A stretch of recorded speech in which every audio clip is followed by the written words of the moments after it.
My name is Charles Winstead, and I'm from Knoxville, Tennessee, although I have lived, at least when I was earning a real living, in Kansas City, Missouri, Detroit, Michigan, Nashville, Tennessee, Seattle, Washington. So I've been around, and I came back to Knoxville when the economy started going sour back in the late 80s.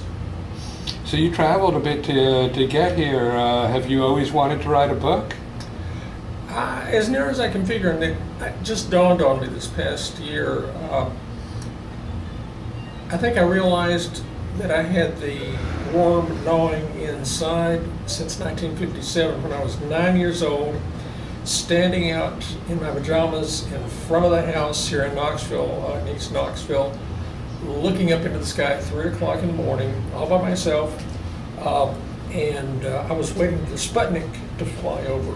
Those nasty Russians and their sneaky satellites and the peril against my homeland and everything. If I'd have known about drones back then, I would nearly have been as scared as Sputnik.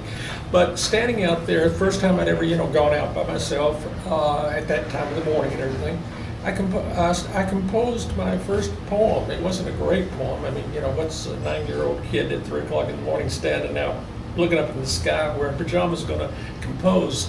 But it was quite an experience, and I think I've carried it through life with me, and I have written in various capacities all through life. During my professional career in IT, it was mainly technical and documentation, some trade journal articles, things of that sort.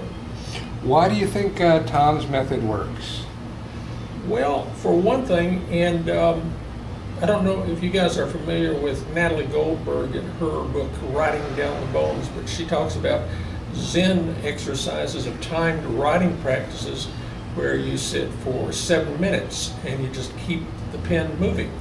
And I've been in different writers groups and we've done that before, and it's been a lot of fun, and usually something really neat comes out of it, and you file it away and never do anything with it. And Tom's approach is similar but different in that it's much longer than 7 minutes. That's an understatement, Charles. And works quite well.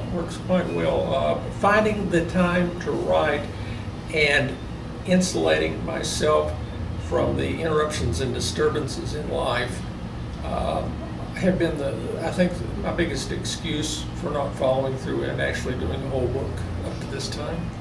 Charles, what does it feel like, the actual finishing of the book? I mean, I know we've all probably tried writing with various bits of success, but in these retreats we actually finish that book.